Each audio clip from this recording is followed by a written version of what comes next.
know I love it when I get a Paul call. Nora the Explorer. What's up? How's it going, dude? It's going all right, man.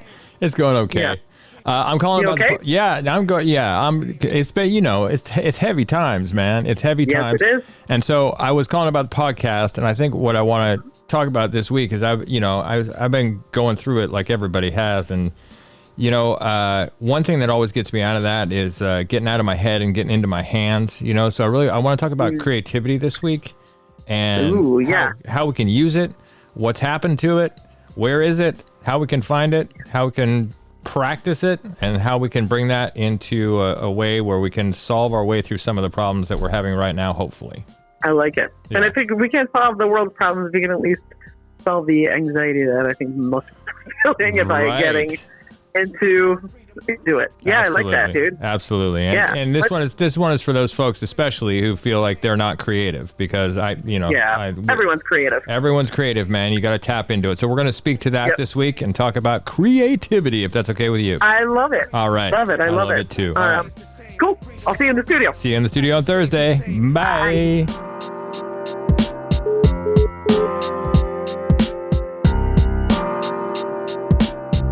Albert Einstein said, "Creativity is seeing what everyone else has seen and thinking what nobody else has thought." But in a society that seems to be moving further from critical thought and continues to eliminate opportunities for creative expression in our educational system, can we still claim to be a creative enterprise? Today on the show, we're talking about creativity. What is it? How do we practice it? And how can we use it to solve many of the problems we have today? Is creativity the purview of a selected few artistic types? Or is it a vital, untapped resource available to all of us that we can use to shape a new world? So if you're ready for takeoff, let's go. Freedom over fame. Freedom over fame. The cycle stays the same. Freedom over. Hi, guys. Another stellar opening to the podcast. Exactly. Are you ready? Hi, guys. Fantastic. Welcome to If We Only Knew Then, the podcast. A hard-earned wisdom. Go for it, Paul. There. Worst opening ever. I'm Nora. I'm Paul. Hello. Hello. And if you're a listener who... I can't speak right now. Jesus Christ. Let's start if you're over again. Someone who's come back to listen to us, thank you. Yes. And if you're new to the podcast, it's always like this. Yeah. Sorry, not sorry. Anyway, Paul, what are we talking about today? Well, today it was my turn to choose this week, and I want to talk about creativity.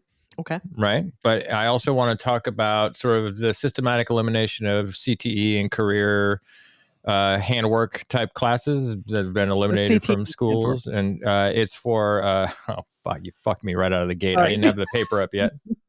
Let's just make it up. It's no, it is. No. I've got, sorry, I've got it right here. It's career and technical education. Got it. Career and technical education. Thank you for that. Yeah. I just couldn't remember it off the top of my head. But anyway, So how that I've just been thinking a lot about lately about how that elimination of those classes and the emphasis on STEM and the movement away from liberal arts, and humanities, things like that, has really, I think, created a deficit in creativity amongst the younger people in the country, because they're not having the same experience, same creative experience we were offered when we were in school. Yeah. I could. Yeah. I like where that's going. I could see that. Yeah. Again, we're old enough to have seen like the before. Oh yes. And the now. The before times. Yes. The before times. They were lovely sometimes. I know. Yeah. They were.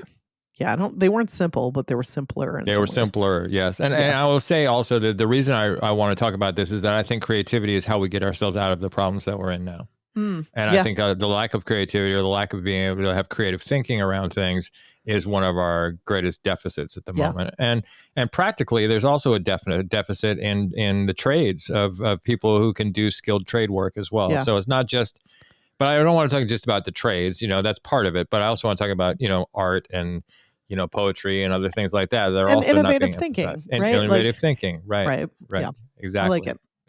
And all those things, in the humanities, those things provide context for the rest of our lives. If you don't have that context, then you're kind of swimming in I don't know, I'm just here, type of thing. But if you have that context that the humanities give you, the arts and humanities give you, then you have sort of a roadmap of where we've been and what we've done creatively. And I don't think a lot of younger people have that roadmap because it's not emphasized now. It's just not taught. Right. Right.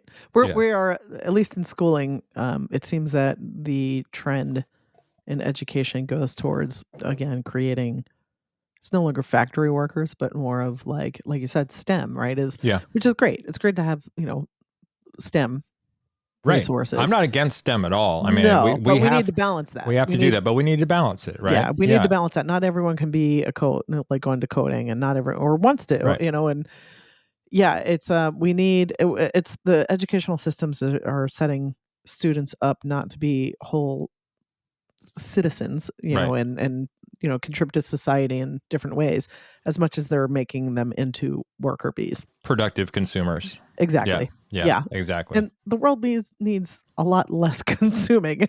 Yes. And a lot more creating. Yeah. Exactly. And a lot more, artistic creating and creating of things that have more humanity than the things we consume now do. Hyperconsumption. So let's talk a little bit about so let's talk about the school thing first, and then we'll get into more general creativity stuff, right? Sure. So this elimination of shop class and CTE classes. So we're talking about wood shop, metal shop, auto shop, technical theater, sewing, things like that. Yeah, it used to be called homemaking class, right? But of course, that is not around anymore for good reason. But the things that were taught in homemaking class still need to be learned. Like, how many kids do you know that can't cook for themselves? How many kids do you know that they can't sew on a button? That can't cook for themselves. Right, exactly. That's what I'm talking about, right? Yep. Yeah. So, I mean, all of those skills also gone, right? I mean, we didn't have that when I was in high school, homemaking. That had already been eliminated back in the 80s when I was in high school. So that's a whole nother thing, because you taught to mend your own clothes. You were taught to budget for your household. That was a big part of it. You were taught to, create a food budget, create a grocery list, all these things. Auto shop, like how to change a tire. Oh, yeah. How to change your tire, how to change your oil, all those things, how to work on your carburetor, everything was in there. I never took auto shop, but I was in wood and metal shop and technical theater. Those were my 3 shop classes. But in the 90s, after I graduated, the emphasis went to college for all, and the idea of tracking became really popular, right? So the tracking of students, there became a hierarchy in schools. Like track 1, track 2, track 3 for for exceptional students. Yeah, performance tracking is what I'm talking about, right? So, and that was really popular, and because of that, and the college for all philosophy that became so prevalent in the education system, then the kids who are on honors tracks or whatever, higher achieving tracks like that, well, obviously those are the kids who are going to college. And then the kids who are not in those tracks, throw them in shop class or whatever, right? It's not like everybody was taking everything anymore. It became a stigma against manual work. Yeah. Which and trades. Freaking hate. Right. All right, can I go off a minute? Please. I grew up in a working class family, like my extended family. So my extended family, my grandfather started a union. I have cousins who are steam fitters. That's like a big thing in my side of the family, and head of the union for that, welding, the whole 9. So I deeply value this. And I come from family on both sides, both my mother and my father's sides, of like working class people. And who are also very intelligent.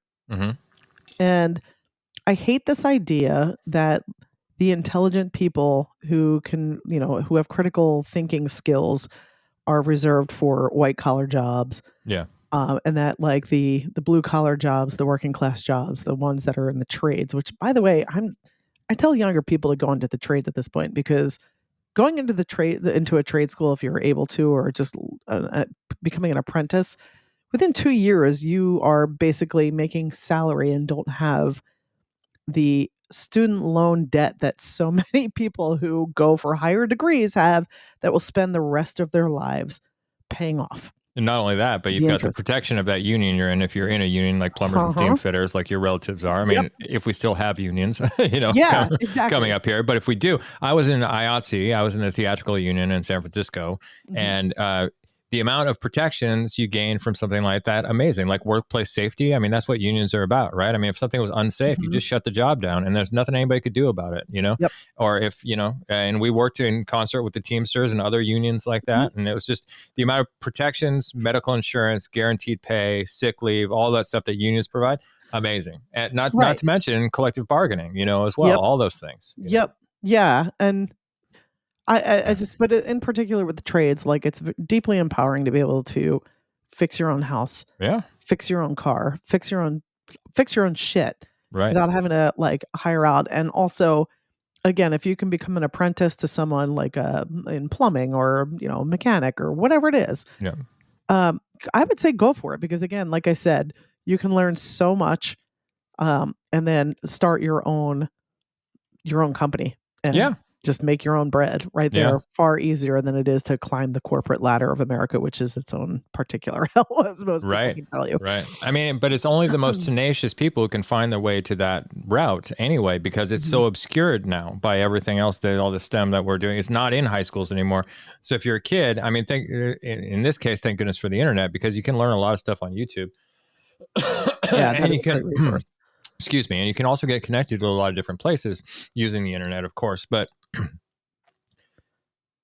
if you don't know something is get it together, Overton. Well, get it together. I'm there. I'm kidding. If you're, oh my goodness, you're gonna make me lose my track of thought. Sorry. If you don't know something is available to you, you don't know to search for it. That's the thing, right? I mean, there are mechanics in the world, but how do I get to be a mechanic? There are plumbers in the world. How do I know if I want to be that? Right? I mean, I have no experience in touching any part of it. Like when I was in high school and I took technical theater, thank goodness. I mean, my teacher, David McGivney, who was responsible for putting me on the right track, absolutely, was so supportive and so instrumental in helping me find out resources to continue after his class. And also just getting a taste of all these different things, right? Scenic art, which is painting, scenery, carpentry, a little bit of welding. And this is in high school, all these things. And it just gave me a taste like, ooh, I really like this. Okay, I don't think want to be a welder for my career. I don't enjoy it as much as carpentry. And like you had a taste of all that stuff while you were still in high school. And you're like, I think I want to explore that more. Where now it's not available in high school anymore. You don't have these classes that are sort of these free range classes. And the other great thing about these classes is that, well, there's many great things about them, but one is it gives the students it's the only place where students can actually, in a practical sense, put in the knowledge from other classes that they've been learning, right? So if you're one of the people who are like, why do I need to learn this? What difference does it have to do in the real world? Well, in shop class, you'll find out. Right. Like all that math, all that, and a lot of other things too, right?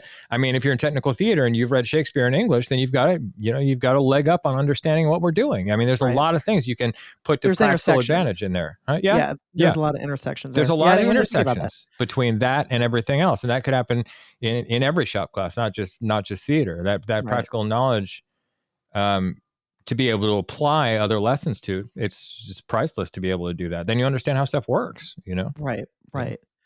Yeah, I co-sign what you said for sure. No, it really is a tragedy that these programs get cut in schools first, like the arts, like all that stuff, the arts and humanities and the shop classes, all that stuff. Like just I feel like it's so detrimental to not only the individual but society in general. So I want to share something. So last week, I think it was last week, we had a snowstorm here, or 2 weeks ago. Anyway, I went out for a walk in the day. It was this like beautiful snowfall. The roads were like, no one was on the roads. It was super quiet. So I took advantage and went out for a walk in my neighborhood. 3 doors down from my house is a house that was built in the 1700s. It's it's a very old house for American standards, at least. And I was standing outside looking at the property, and it was this, like, right now there is someone moving in as we speak. I know there has been some packages and whatnot there, so I know that someone is not there full time yet, but is about to be, or a family. So I was in this window of when the previous owner had moved out, and they were still waiting on the new owner to move in. So it was you very broke quiet. in, and then what Totally happened? broken. No. I actually went on a like when they had an open house, I went in because I wanted to be a looky loo, and like because I've always been outside of like this house Yeah. is so cool and wanted Yeah. to see the inside. So my husband or Kevin and I both went in and like pretended like we were buyers. That's what Anyway, you do.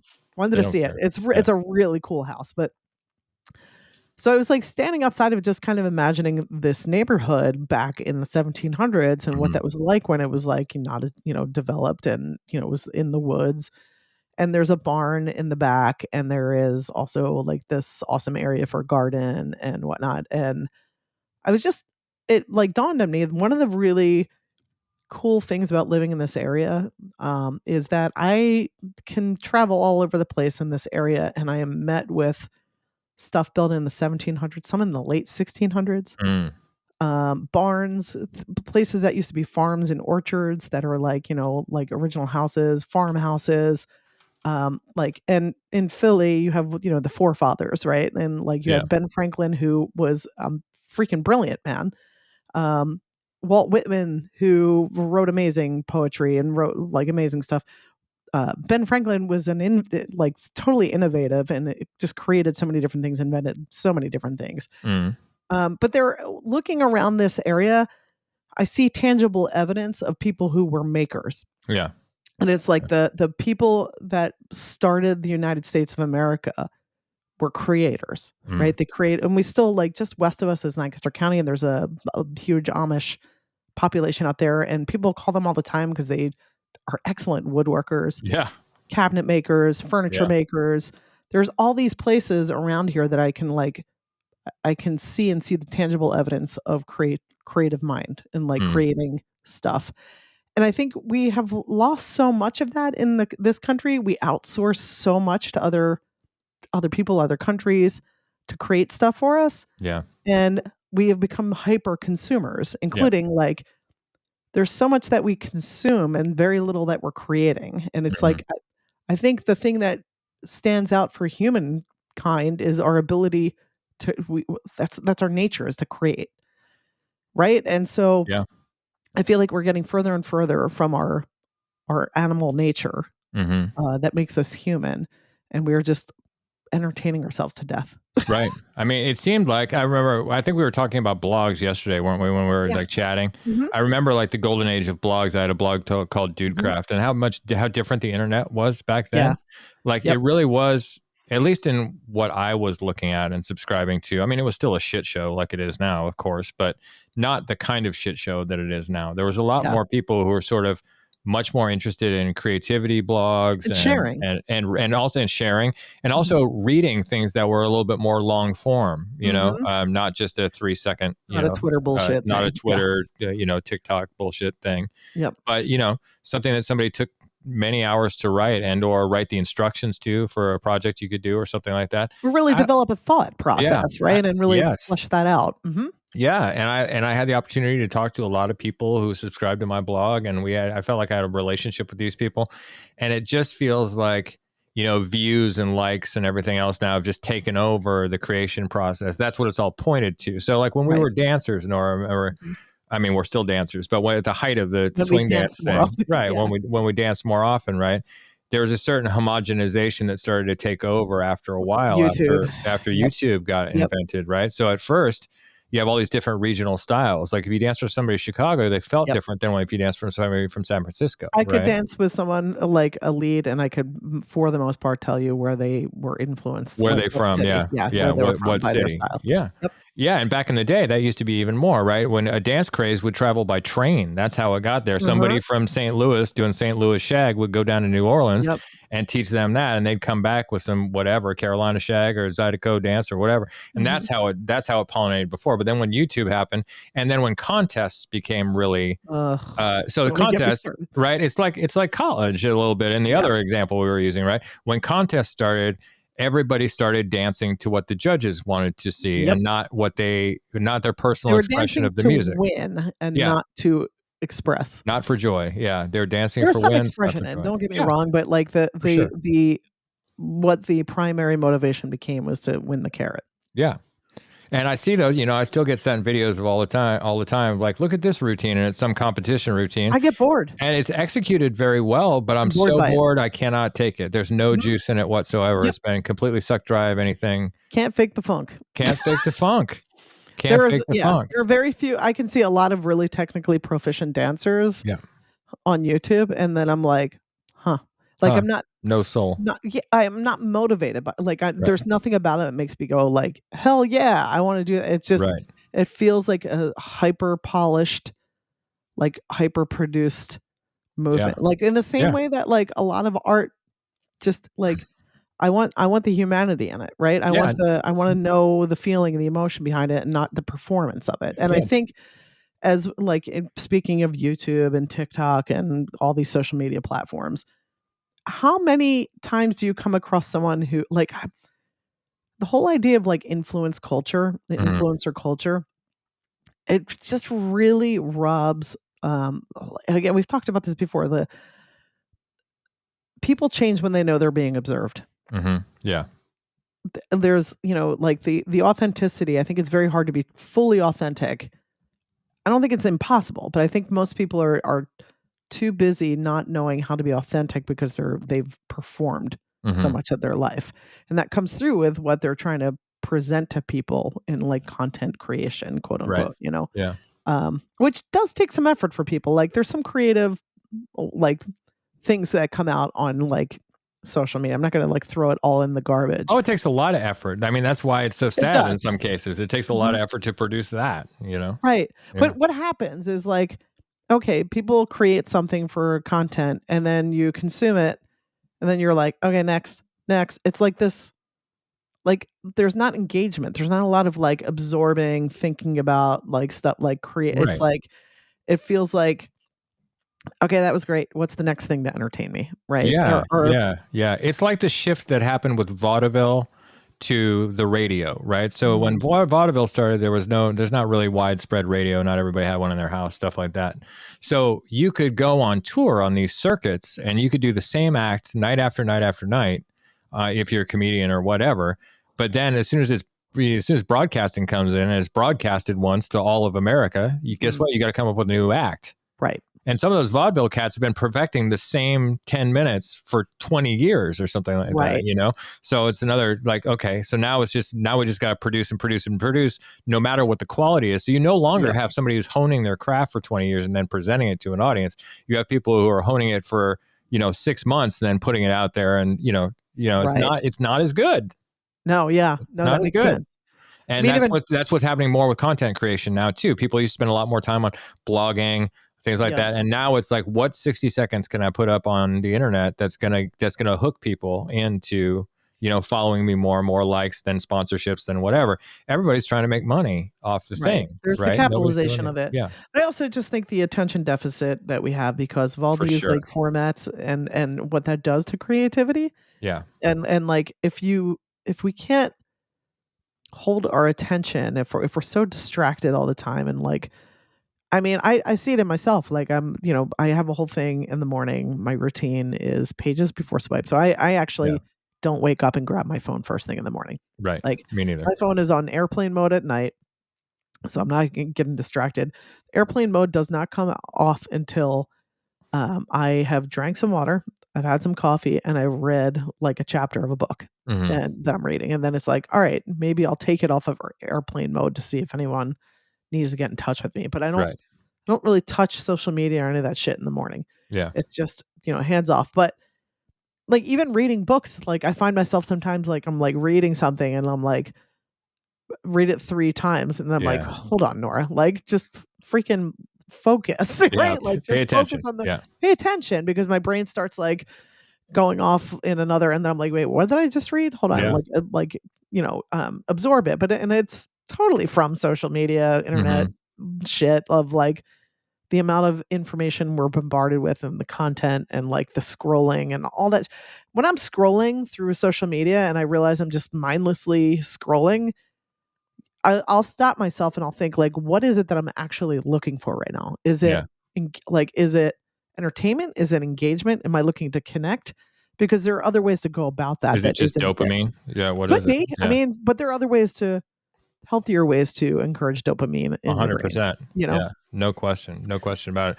I think that, let's go back to dance for a second, because I wanted to talk a little bit, because you went on the authenticity thing, right? About about how if we're dancing to the judges, then we're not being authentic to ourselves, right? I wanted to talk about a friend of ours, Mark, right, D'Olimpio, who I love Mark. Love Mark.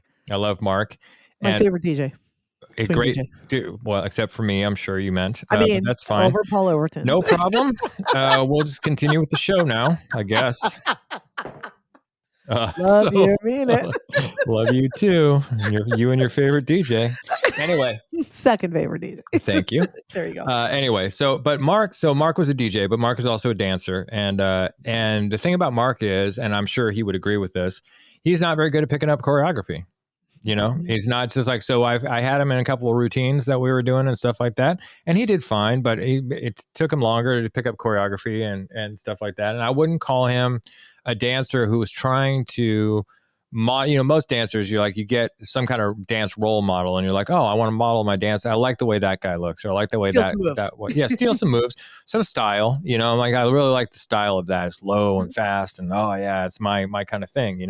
Mark never really did that. He just kind of was himself all the time, and one of the most pleasurable people to dance with on the floor. You could tell by the line of women and men who were waiting to dance with him. I loved dancing with Mark. He was because he was hilarious. He's hilarious. He was present. He led well. He was musical. He was paying attention to the music. He's extremely musical. Yeah, totally. And he felt it. That's the thing. Is like, he felt the music and he was expressing it and he was having fun with it in a really different way than everybody else did. Though that's the thing about Mark, though. He was absolutely authentic all the time. Like in some of the stuff he did, you look at it and you go, if you looked at it in isolation without the music, you go, is it a seizure? Is it a, no, you wouldn't say that. You wouldn't say, no, you wouldn't say that. But you would say, okay, whatever, that guy's dancing. I'm not sure what he's dancing. But with the music in there, you go, damn, man, he did that really unorthodox thing, but he hit that cymbal in that song. And man, that was incredible how he did that. And he was great at always making his partners comfortable and always making his partners laugh. So that's the kind of,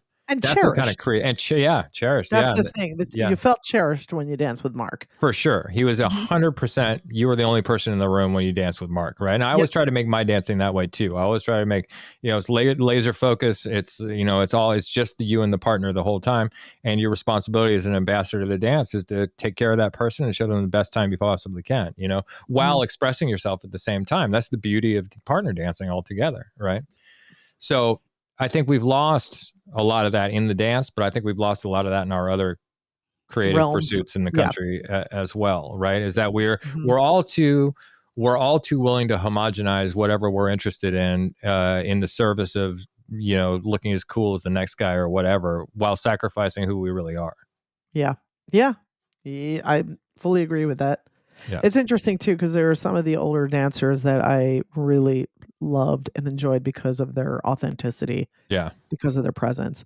Dawn Hampton. My God, I was literally just talking to Kevin about this the other day of just like, I really miss her. I miss her too. And I miss, so Dawn Hampton was an elder, was our elder. And she's passed away. But she was a cabaret singer in New York. She grew up in the Hampton family band, right? Yeah, huge family band that used to tour the Chitlin circuit in the South and stuff like that. Her brother is Slide Hampton, the famous jazz trombonist. And so she was extremely musical. Like, I mean, the woman just emanated music and musicality, and she was not like a dancer that was doing really tricky stuff. Never. Like, it was not, but she was feeling the music, and her body was super musical. She was hitting stuff in the song that you might have missed. Yeah. She was an incredible lead. She was an incredible follower. She didn't spare bands when she didn't like what they were playing. No. Like, if she felt like they weren't playing to the best of their ability, they were going to hear it from her. Yeah. But always authentic. She was always authentic. Like, she, again, it's not someone who ever faked the funk, because she was just innately funky. Loved her for it. I feel so fortunate to have danced with her and around her through that era. There was like a whole era where I was up in New York City often to go dancing, and I would run into her, and like every time we would run into each other, I would always be met with like this giant lit up smile, like genuine, like, hey, and then like she would ask me to dance, and then like sometimes she would lead me or I would lead her, and I was always like super nervous because I always wanted to honor Dawn. Yeah, me too. And I danced with her in front of people, in front of her, in front of audiences with her quite a lot, improvising. So that was always terrifying, right? No, you guys always did great. She knew how to make the lead look awesome too. Oh yeah, always. Yeah, me and Manu Smith, we led Dawn a lot over our careers when we were back dancing. But yeah, no, you're right. She was incredible, and again, another unorthodox dancer. Like where if you saw it without the music, you go, okay, lady dancing. But you see it with the music, you go, oh my gosh, she's a musical instrument, and she was incredibly creative. And even in her later years, she was exploring new music genres like Bhangra and stuff like that. She was really into that stuff, you know. Speaking of creativity and innovation in Dawn Hampton, so for the listener, Dawn, I think it was in the 60s, was a cabaret singer. In New York, in New York, and pretty popular one at that. And was her vocal cords hemorrhaged? I think. Yeah, her vocal cords. She had surgery. I think she had surgery on her throat, and it never came back. So she was only able to whistle after that, and not sing anymore. And she was a beautiful whistler, incredible. Oh my gosh! Like the first time I heard her whistle, I actually cried because it was. She used to whistle Stardust by herself in the middle of an audience with one spotlight on her and bring down the house. Everybody was in tears. It was incredible, but she exactly the innovation. Instead of going like falling into, I don't know if maybe she did fall into a depression after losing her singing voice. Yeah. But she got innovative, and she turned it to whistling, and she turned it to dancing, and she created in different ways. She figured out the ways to express herself in other ways that was just as powerful, if not more powerful. So again, these are like being witness to her and like her part of her life, and being able to witness her creative and innovative way of thinking and moving about this world is like really inspired me in so many ways. Yeah, me too. I think about her all the time. Same. I think about how she lived all the time, and how she was, you know, she didn't suffer fools gladly, but she was a very kind heart, you know, very, very kind heart, and just was herself all the time, because there was nothing else for her to be, was basically what she said. You know, there's nothing else for me to be. This is just who I am, and I'm not going to sacrifice that. Yeah. She knew it. She 100% knew herself. And, you know, as all people of color who grew up in the 1930s and 40s, she saw some shit, you know, she saw some major shit. Yeah. Yeah. Yes. That is on the entertainment circuit and elsewhere. So yeah, that is for sure. But it's anyway. funny. You said that thing about she didn't hold back when she didn't like a band. I just reminded me, we were in Sweden one time. I was in Sweden with her, and I was going to DJ next. And I saw her sitting in the cafe by herself. I said, "Oh, Dawn, are you okay? Why are you in here alone?" She goes, "I'm just waiting for this dude to get off of you to get on." I'm like, all right. That is the ultimate compliment, Paul. She's sitting there eating ice cream, biding her time till this German dude playing hootie tootie 20s recordings in there just to be authentic. She's like, no, thank you. Not feeling it. I'm good. Yeah. Play some Count Basie and I'll be in there. Anyway. That's I love. We spent a long time on Dawn, but Dawn is one of the central creative characters in our dance development for sure, and somebody that, you know, a lot of people have patterned their, you know, dancing / lives, you know, too. Yeah. Her. Yeah. So there aren't too many of them. That's true. That's true. And it's like, and we have been around, at least in the dance scene, we were around long enough to pre-YouTube, internet culture. Thank goodness. And that I know, right? And just the difference of seeing the change in dancers who came up later, and where the thing is, it became a weird thing to dance with people when, it's like dancing with someone like Mark or you, where you guys were fully present and with the music, and we kind of could get into a flow and create some cool dance, you know. And then dancing with people who usually was like a generation behind us, and knowing that they were like almost like looking to see if anyone was watching a recording. And like more, you just felt this disconnect of like, or if there were mirrors in the room, they were just look at themselves in the mirror all the see time, how they looked. I was like, oh god. Not great. Really kills the creative process. That's for practice time. That's not for dance time. Right. That's for rehearsal time. Yeah. Right. That's so all the mirrors for. I want to, again, I just wanted to bring it back to what I was originally saying, though, of like, we were a nation of creators. We were farmers. We were, we created all, there were so many things that we created in this country. We used to. And what do we create now? Right. What do we create now? I guess more of the question is, what do we want to create now? Right. Well, and part of that in an individual sense, I want to go back to CTE for a minute and back to manual arts for a minute, is that, there are a whole lot of people who just don't have those skills now. They don't have them. And for men, I was talking about this with my men's group last night. For men, there's a serious source of shame connected with not having the skills. Like when you're a man of a certain age, you're supposed to have these skills. Right. No matter if you learn them or not, like somehow by osmosis, you're supposed to know how to build stuff, right. Or fix your own electricity or do whatever, right? Or, fix your own car. You're supposed to have those. But if you didn't have a dad or a relative or a mentor, teacher that was there with you earlier, how are you expected to have those things? So this is my new idea, right? This is my idea that fixes so many problems. Nora, are you ready for my idea? I don't know, am I? It fixes like 5 problems at once, okay? All right, so there's this it's inspired by this YouTube channel called Dad, How Do I? We were talking about that yesterday, right? Yeah, I remember you telling me about this. Ooh, right. I love it. So that's the guy who's on YouTube, and he does all these great videos about everything from how to install like a sliding door to how to tie a necktie. I mean, everything in there, right? And it's specifically designed for people who didn't have somebody in their life who showed them how to do stuff like that, right? So I thought you could do an in-person version of that through Meetup or something like that called Dad Skills if you want to, or something like that. Yeah. And you recruit like 20 retired old guys from different another generation, different industries, right? So you get some guy who's a carpenter, some guy who's a mechanic, some guy who's a welder, some guys, whatever it is. It doesn't matter, gardener, landscaper, whatever it is.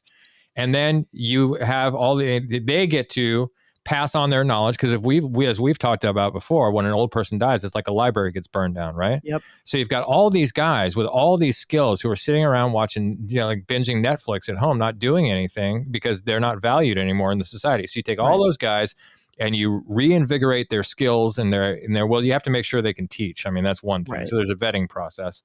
And then anybody can come and take those classes from these guys at their place, wherever it is. So, you limit it to 10 people or whatever. And today we're going to build a birdhouse. And next week we're going to learn how to change tires. Next week we're going to do this.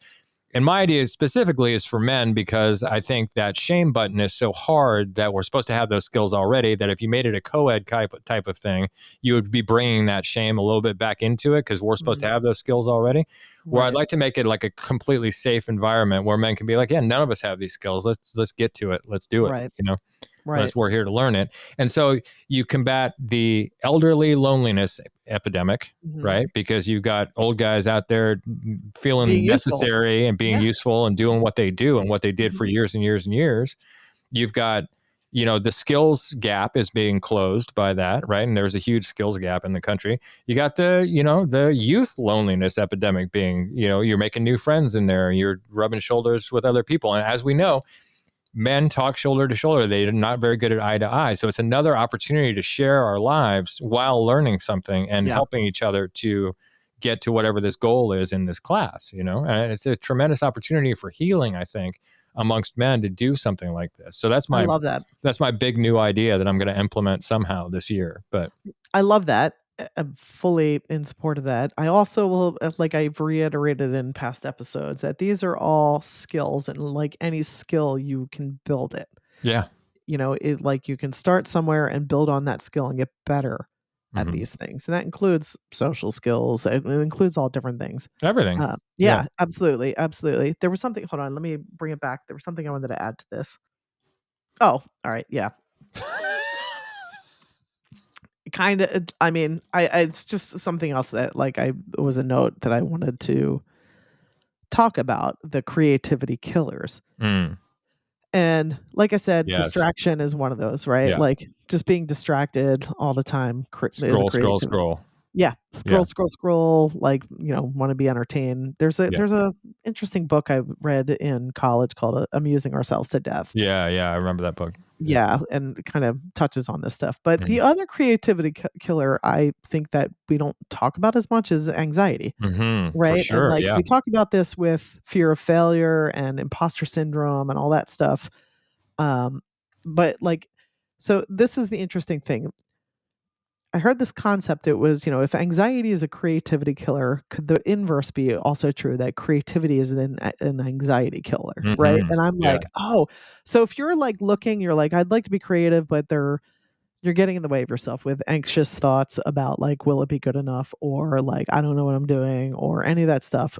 Like, try to be aware of that, and then give yourself some grace. Mm-hmm. You don't have to knock it out of the park the first time. You can Right. just try stuff and let it Right. experiment, see what works, what doesn't. Do you know how many recipes I've tried that has been a disaster? Yeah, me too. Like, Yeah. but I've learned when I look Yeah. at it from the point of view of like, all right, what did I learn? What would I tweak? What would I do different the next time? And it's only made me better at cooking, right? Yeah. And which is a way of creating for myself. I like to cook. But like the anxiety stuff, if you give yourself some space and you have a little more self-compassion when, about creating things, and just don't do it for an audience or only, or do it for money only, and just do it to go through the process and see what you can take out of your brain and into the material world. Yeah. Um, Man, think of what you can do, Yeah. Yeah. And also it's just, I think in these times that we're heading into, at least here in the States, where everyone is like, I know that I speak to, is like very anxious. I think one of the ways that I'm going to, I don't even want to say get through this era, but try to thrive through this era, even though there's a lot of Mm-hmm. shit to wade through, Mm-hmm. is by getting intentional and creating. Yeah. And whether that's creating like a new environment in my house of how I'm decorating it, or if it's a recipe, or if it's tackling sourdough bread finally, or if it's creating a new painting, group. It doesn't have to be creating artistic. This thing. community, whatever it is. Like, Creativity is not just art, dancing, theater, movies, right. photography. Like what you think of as art, or what you think of as creativity. It's not that. It's any kind of spark where you feel passionate about it and you want to go and make something, right? Whatever that is. So you don't have to be an artist to make something.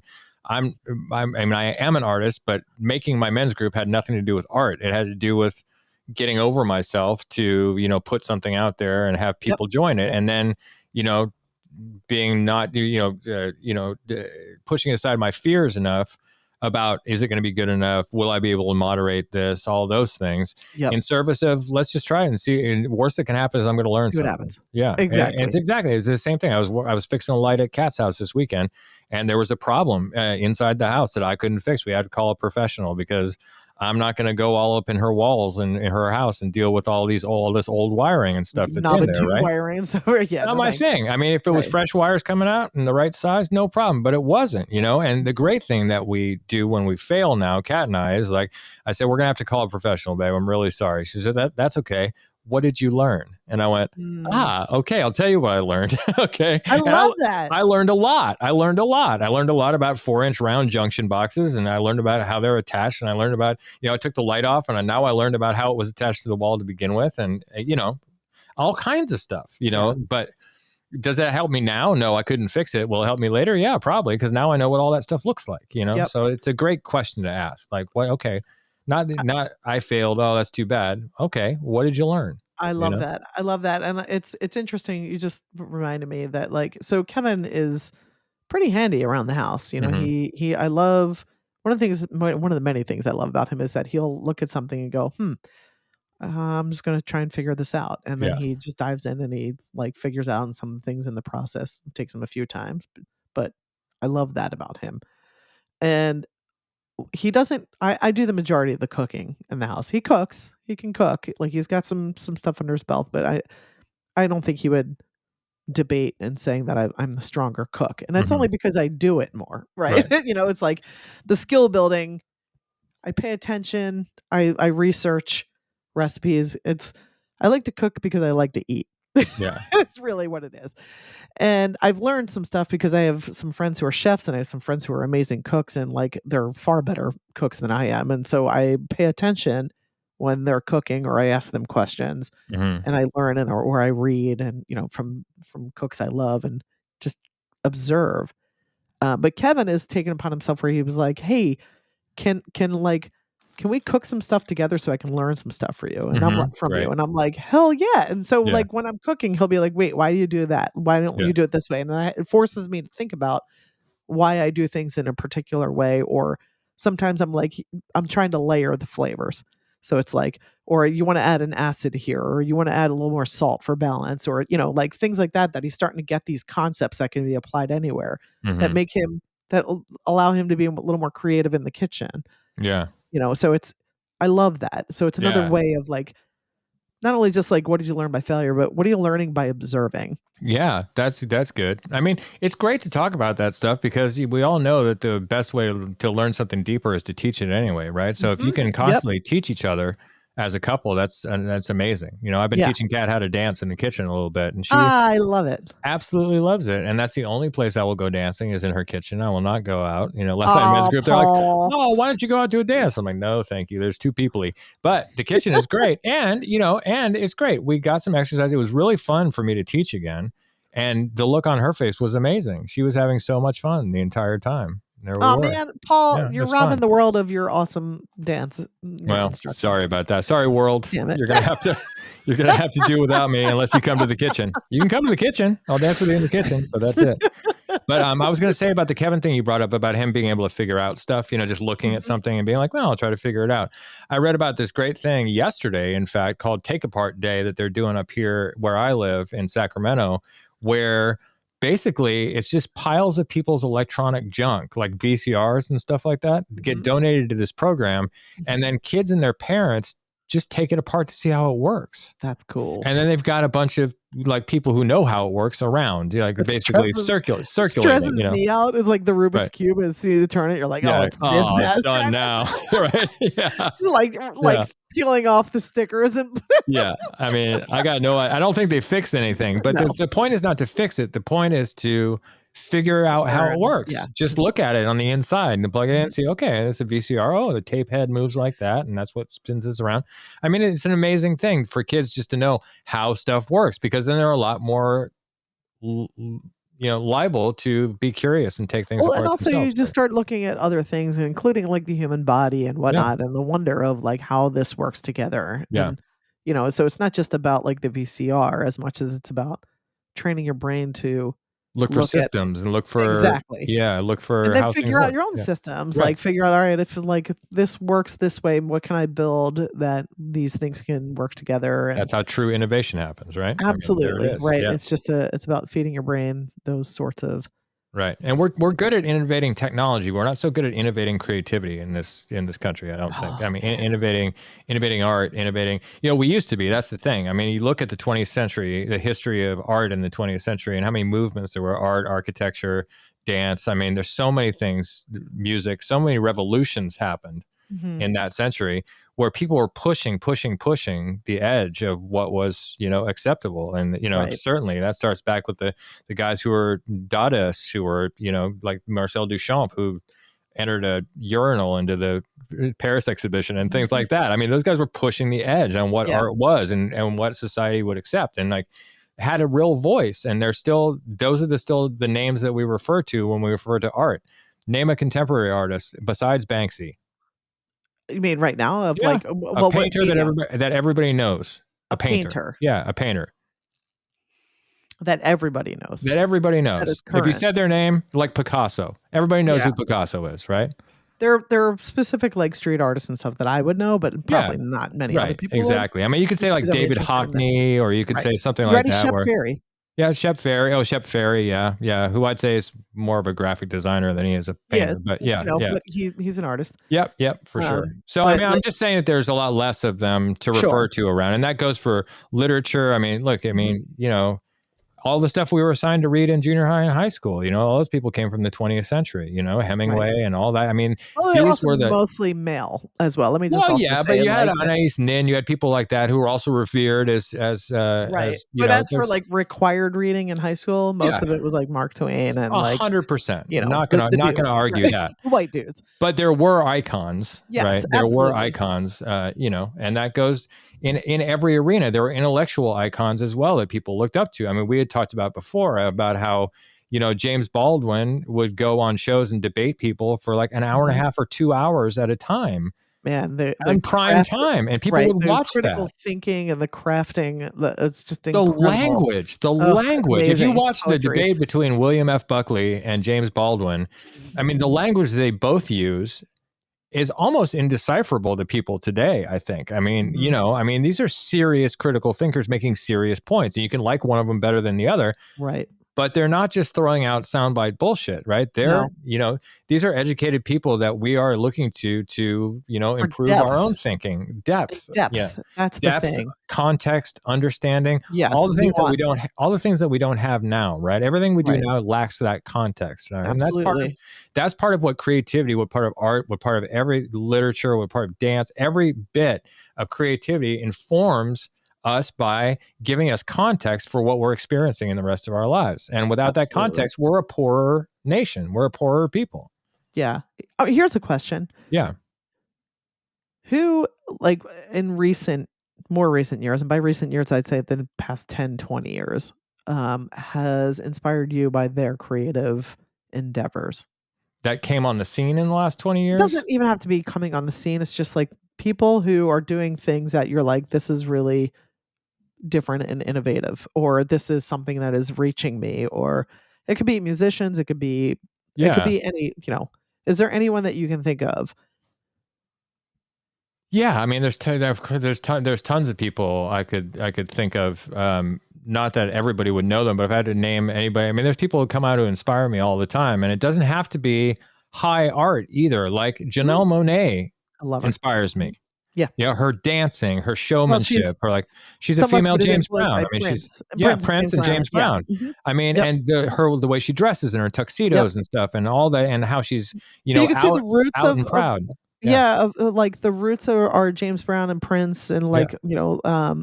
probably Hendrix I would throw in there too. Probably Little Richard if you go that Absolutely. far with her conch You and could everything like tell, that. She was she's got those rooted, but she doesn't like gank their style. She adds her own flair, which makes it like she's right. inspired by, but has her own sound. I mean, we all stand on she's the not shoulders of copying. giants. Ain't nobody making up Absolutely. anything new, right? It's Yeah. just like what are they doing? What are they doing with it? Mhm. That's the Yeah. thing. Yeah. Yeah. And there's certainly a lot of people out there. And of course, when you put me on the spot, I can't list them all Sorry. for you. But yeah. No, I mean, that's a good answer, right? Like, Yeah. so I like for me, I mean, there's several people, but if you know me, I'm a Bjork fanatic. Like, Yeah, Bjork's great. Yeah. I mean, the brilliance. I really think that she's underrated in her creative crafts. Oh, for And sure. and she's like literal creative genius in my book. And a little weirdo, so I love her for that. That's She's the so thing weird. is Yeah. like, that's like part of her. But the thing is, I think like with her quote unquote weirdness is she's actually saying a lot more, but she's just got the avant-garde kind of. It's like a modern avant-garde, like the way that Bowie Yeah. was. Yes. Yeah. And I think a lot of people are just looking at it at face value and they don't spend time with it and they're like, oh, she's weird. Yeah. But like, yeah, a little bit, but that's what makes it really freaking interesting and cool. Yeah. If you really tune into what she's saying, if you tune into like the craft of her music and her production and her writing and like all of it, it's just mind-boggling how good it is, right? How creative it is. Yeah. For but sure. I mean, okay, so if you're talking older than 20 years, I mean, there's plenty of examples in there, right? I mean, that's our formative years. So of course even we just have like, different I mean, heroes. Bjork is over that, but she's still creating stuff, right? So that's the thing. It's like these are some artists that their creativity just has longevity. It's not just like a one and done, right? Bowie was that for me. Prince was that for me. Bowie especially. Bowie was like one of my first, exposures to androgyny and glam rock and just like and completely being yourself and like not having to step in line with everything else. He was my first rebellious rebel yeah he was I mean, hell, I named my dog Ziggy Stardog, so there you go. I mean, I get it. We all love Bowie. Yes. But yeah, anyway, less of that stuff around. I want to mention a couple things before we have to go at the end of the hour. One is a book called Shop Class as Soulcraft by Matthew Crawford. It came out, I want to say 10 or 15 years ago, something like that, but I bought it as soon as it did. And it's sort of a, it's a powerful case for the value of manual trades and sort of an antidote to the technobabble that we are surrounded by all the time these Right. days. So it's a really good book that may change your mind Okay. about the viability and necessity of manual trades in schools and things like that. It's a good book. You should definitely Nice. pick that up. Nice. Yeah. I will also recommend The Creative Act. We've talked about Oh this yes, before definitely. by Rick Rick Rubin's Rubin. book. Yeah. His book. That book it's more of like a spiritual text. Yeah. Than it is about teaching you to be a creative. It does teach you the framework of I really think the strength of that book is him trying to give examples of like a mindset and a framework of how to approach creative acts. And Yeah. those creative acts can be painting, it could be dancing, like we said, it could be Yeah. coding, it could be Yeah. Anything. It it could doesn't be matter. anything that you're creating. The It's act just of like it's a creation. good Yeah. framework of Yeah. like the mindset to go into it. Yeah. It's really I love that book. Yeah. Um, I feel like I didn't give too many. I feel like I gave a lot of problems and not too many solutions during this hour. So I just want to say, like, if you think that CTE should be included in schools, talk to your school district, because there are states that are bringing CTE back. Montana's one of them. Indiana's one of them, where they've invested money again in bringing those, because there is this incredible trade deficit tradesperson deficit that we have right now in the country. We don't have enough plumbers. We don't have enough carpenters. I mean, I just built an ADU using contractors and subcontractors, and I'll tell you, they are so busy. It's incredibly hard to get them to your house, and it's because there's this shortage of people with these skills. And these are good paying jobs that we're talking about here too. These are not, your minimum wage McDonald's jobs. Like, go into the trades and, help your kids just experience it. Maybe they won't go in it, but who cares? They can still fix your molding or exchange a switch or whatever, It's Yeah, like, I know. The other thing I want to say is we shit a little bit on YouTube, and I don't want to shit totally on that, like YouTube and TikTok and all that stuff. It definitely has its value in some ways, and I've learned a ton of stuff from YouTube. and that's what I was about to say. Like, you can that is the magic of living in this era, is that even if you don't we didn't have these resources when we were younger to be able to just look up any information online and have it at our fingertips or in our back pockets in the form of a little tiny pocket computer. Yeah. We didn't have that. You'd have to go to the library or go somewhere to find this stuff. So there's a lot of power in people giving how-to videos and things like that. It's for sure. And if you want an even better version of that and you have $9 a month, then Skillshare is your place to go, right? Skillshare, I've learned a ton on Skillshare because there are like Adobe qualified instructors on there. They're licensed by Adobe to do, that's how I learned to do animation, and how I learned what I know about PowerPoint was this incredible Swedish dude who's a Microsoft guy. And it's who's signed off by Microsoft to be their instructor or whatever. So you get a higher quality of instruction, and usually those class modules are really well thought out and progressive. And the classes can be quite long. So quite a lot of units in a class that you can do little by little. So I highly recommend Skillshare. I think it's still $9 a month. Well, and I will also add to this, speaking of being able to look up so many creators and people who have put their process online, or at least they put their product online and not or their final product and not their process, is to not get caught in the mindset of there are so many other people who are far better in that than I am at this, so I'm not going to try. Right. Do not succumb to that. Yeah. Don't. And I'm talking to myself. Yeah. It's very easy. You have the access to that, but don't I'll go on YouTube to learn to play piano, and then I see a 3-year-old prodigy, and I'm like, why even bother? With age, it's even worse, right? Because okay, I'm 57, right? So at 57, we don't you're have much time. Do I really want to take up guitar? It's going to sound like it's going to take an awful long time. You start to be a lot pickier about what you're going to pick up. When you're a kid, it doesn't matter. Oh, I've got a few extra hours. I'll try this. And if I like it, it'll become a hobby. And maybe in 20 years, I'll be really good at it. Well, now maybe in 20 years, I'll still be alive, but I don't know. So right. And also it's just that's, I'm more aware of what my priorities are and what I actually want to do and what I don't. Right. I know myself better in that way. But what I really encourage you not to fall into the pattern of everyone else is doing it. There's no space for me. Yeah, absolutely. Just get in there and do it your way, because your way will be different than anybody else's anyway. Exactly. That's the key thing. That's the thing, right? I mean, there's lots of people who play the guitar, right? But lots of people who play it in very different ways. Willie Nelson is not Prince. Yep. But they're both, both amazing. They both play the guitar.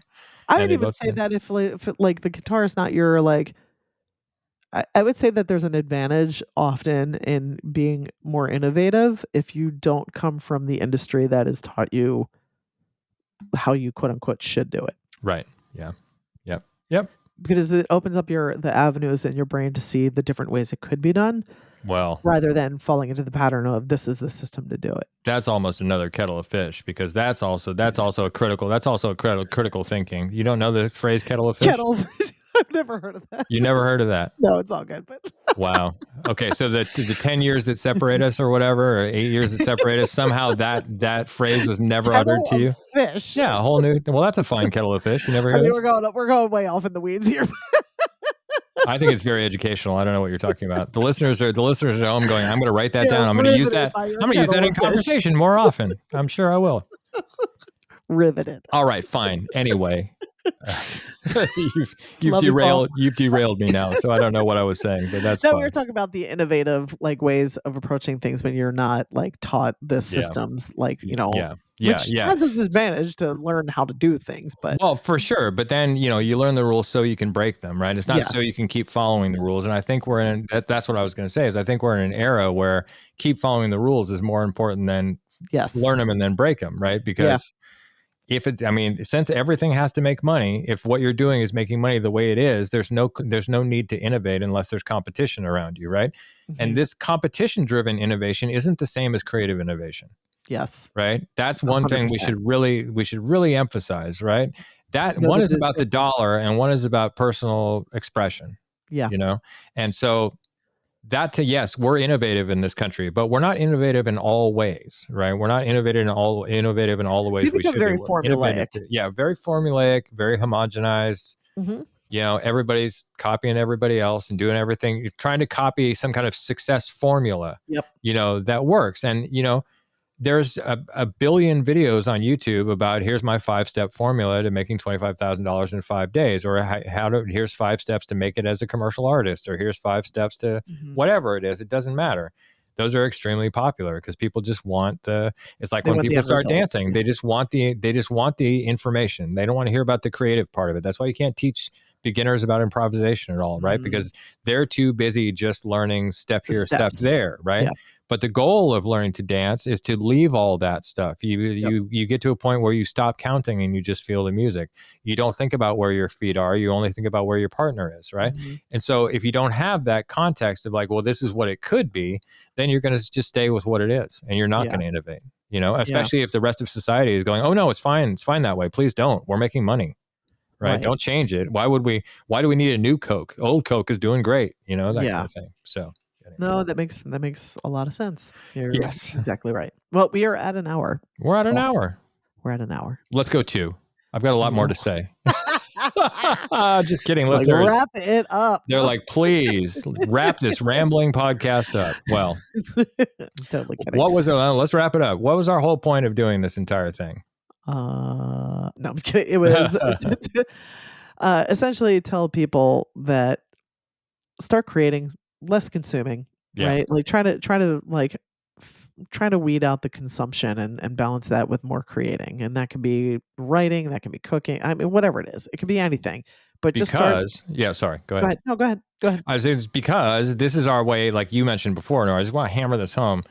That flip of the anxiety thing that you mentioned before, right? Mm-hmm. So how much anxiety are we all expressing right now? Charts. It's off the charts. Yes. I mean, we're 3 days into a new political administration and people are losing their minds, right? All over the place, right? So instead of yelling into the void, that's the other thing, make something. Well, and also instead of consuming more and more news headlines that are always bombarding you everywhere, put it down and think about something that you want to create. And again, if that's daunting to you, start small. Yeah. Right? Make some cookies, make some whatever. Just get your brain out of consumption mode and into creating mode. And because the anxiety thing too, it doesn't have to be sustained creation either. That's the thing. Right. For instance, I was painting a sign yesterday for our gate. And for 2 hours, I was completely in the flow of doing that, right? There was no anxiety about politics. There's no anxiety about anything else. I was just there. In fact, everything else dropped away. In fact, I had to go check where my dog was in the house because I realized I hadn't seen him in like an hour and a half, and I was like, oh, I've just been painting, and it's like, so even a small act like that has a terminus, it's fine. You don't need to sustain creativity. If you're feeling anxiety, just try it. Try creating something. Try writing something. Try making something. Whatever it is. But anyway, highly encourage that. I love you, Nora. Sure. I love you. Oh, damn. Got you first this time. Freaking missed it. I know. I told you I loved you earlier, so I win. I love you too, Paul. Well, thank you. And thank you, listeners, for joining us today. Yeah. And we will see you next week at the same time, same bat channel. Woohoo. Bye. Cycle stays the same.